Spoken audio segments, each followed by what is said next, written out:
दोस्तों अगर ये 3 बातें मेरे को सीयूईटी के रिजल्ट से पहले पता होती तो मेरी जर्नी और भी ज़्यादा स्मूथ हो जाती और मुझे उन चैलेंजेस को या डिफ़िकल्टीज़ को फेस नहीं करना पड़ता जो आप लोग शायद अब करोगे। एंड वो 3 बातें क्या हैं, क्या चीज़ें आपको करनी चाहिए और क्या चीज़ें नहीं करनी चाहिए, और ये 3 चीज़ आपको रिजल्ट के आने से पहले ज़रूर समझ लेना चाहिए, ताकि आप उन हज़ारों लाखों बच्चों से आगे निकल सके जो सीयूईटी के रिजल्ट के बाद बहुत ज़्यादा कन्फ्यूज़ हो जाएंगे। तो इन 3 चीज़ों के बारे में ध्यान से बात करेंगे, इसलिए वीडियो को लास्ट तक जरूर देखना। तो देखो दोस्तों, मैंने भी आज से लगभग 2 साल पहले सीयूईटी का एग्ज़ाम दिया था, मेरा भी रिजल्ट आया था। उस वक्त मेरे साथ भी कुछ चीज़ें हुई थी जो चीज़ें आज आप लोगों के साथ हो रही है। बस फ़र्क इतना है कि उस वक्त मेरे पास कोई गाइड करने वाला नहीं था, लेकिन आज आपके पास है। और मैं आपको जितनी भी कोशिश हो सक रही है मेरे तरफ से, मैं सारी चीज़ आपके प्रॉब्लम को सॉल्व करने की कोशिश कर रहा हूँ और आपको बेटर से बेटर, सबसे अच्छी गाइडेंस फ्री में प्रोवाइड कराने की कोशिश कर रहा हूँ। तो 3 चीज़ें क्या हैं उसके बारे में बात करते हैं। जो पहली और सबसे बड़ी गलती है जो ज़्यादातर बच्चे करते हैं, इनफैक्ट मैंने भी की थी, लेकिन मैं टाइमली इसमें संभल गया था, और वो है रॉ स्कोर के बेसिस पे जजमेंट कर लेना। यानी कि आपके रॉ स्कोर होता क्या है, जो आपने आंसर की में मार्क्स को कैलकुलेट किए, आंसर की के बेसिस पे जो भी आपका मार्क्स आया उसे रॉ स्कोर कहते हैं। यानी अभी वो आपका फाइनल स्कोर नहीं आया, अभी रिजल्ट में कहीं पे भी वो नंबर मेंशन नहीं है, लेकिन आपने उसी स्कोर को अपना फाइनल स्कोर मान लिया और उसके बेसिस पे आप जजमेंटल हो रहे हो और अपने बारे में, अपना फ्यूचर, अपना करियर, अपना कॉलेज जज करने लग रहे हो। ये होती है सबसे बड़ी गलती, क्योंकि कुछ बच्चे ऐसे भी होंगे जिनके अभी बहुत कम मार्क्स से आगे चल के बढ़ सकते हैं। हाँ, बहुत ज़्यादा इंक्रीज़ नहीं होंगे लेकिन इंक्रीज़ होंगे। और कुछ बच्चे ऐसे भी हैं जिनके बहुत अच्छे मार्क्स होने के बावजूद भी उन्हें किसी भी कॉलेज में एडमिशन नहीं मिलेगा, या फिर मिलेगा भी तो किसी नॉर्मल कॉलेज में एडमिशन मिल जाएगा उनके बहुत अच्छे मार्क्स होने के बावजूद भी। और ऐसा क्यों होगा ये मैं आगे बताऊँगा, बट मेरे को आपको यही समझाना था कि रॉ स्कोर के बेसिस पे हम में से बहुत सारे लोग जजमेंट करते हैं अपने फ्यूचर को लेकर, अपने करियर को लेकर और अपने कॉलेज को लेकर, जो कि बिल्कुल भी गलत है, क्योंकि ये आपका फाइनल स्कोर है ही नहीं। और इसके बेसिस पे जज कर लेना कि मेरा फ्यूचर क्या होगा, कैसे होगा, आगे क्या करूँगा, नहीं करूँगा। और कुछ बच्चे तो बहुत बड़ी गलती ये भी करते हैं कि वो दिल्ली यूनिवर्सिटी या जिस भी यूनिवर्सिटी में वो जाना चाहते हैं उसका फॉर्म ही नहीं फिल करते। क्यों? क्योंकि उन्हें तो लगता है कि मेरे बहुत कम मार्क्स है और मेरा एडमिशन तो होगा ही नहीं। ये होती है उनकी सबसे बड़ी गलती। और अफ़सोस की बात ये है कि ये चीज़ अगर उन्हें कोई अभी बता दे तो शायद उनका पूरा फ्यूचर सँभल जाएगा। खैर, बात करते हैं दूसरी गलती।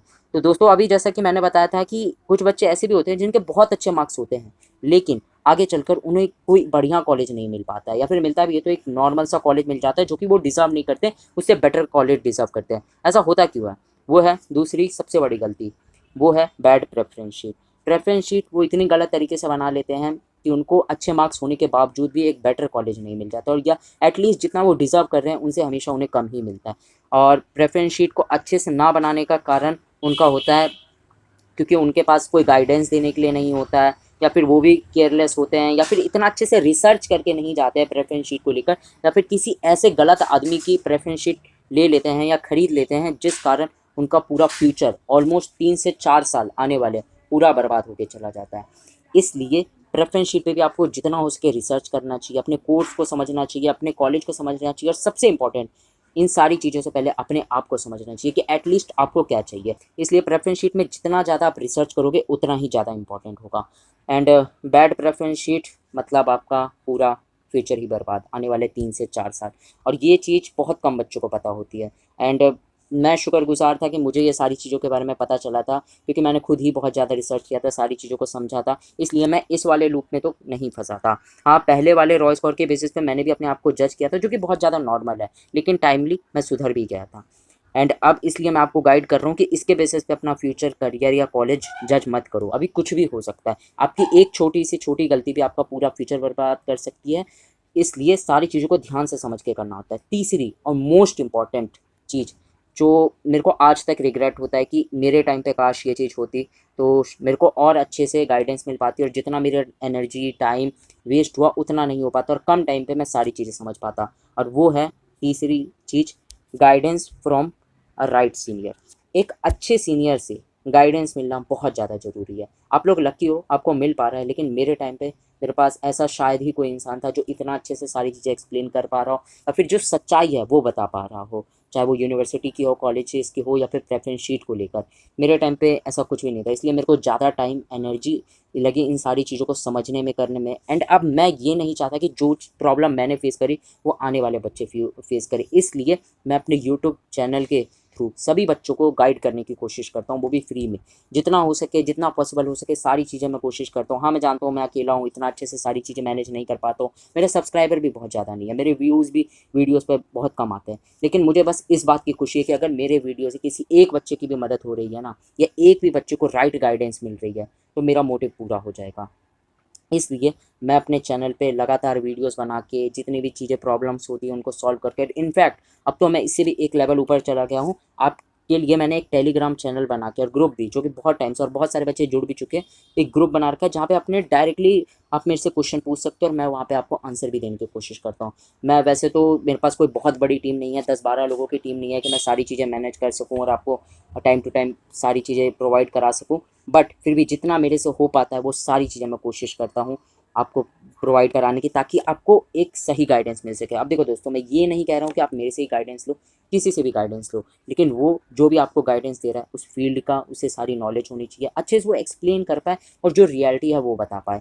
अब बहुत सारे बच्चे क्या गलती करते हैं कि अपने चाचा के, मामा के बेटा के भाई से पूछ लेंगे, या फिर अपनी बुआ की बहन की बेटी से पूछ लेंगे कि क्या करना चाहिए, कौन सा कॉलेज लेना चाहिए, जिसके खुद रियलिटी अभी तक नहीं पता चला है, वो कैसे ही बता पाएगा। और इनमें उनकी भी गलती नहीं है, क्योंकि उनको एक लिमिटेड नॉलेज है, उन्होंने बस लिमिटेड चीज़ें ही देखी है, इसलिए उन्हें जो इस कॉलेज में है उनके लिए वो कहते हैं कि सब कुछ ठीक ही है, नॉर्मल सा चल जाता है, आपको भी मिल ही जाएगा।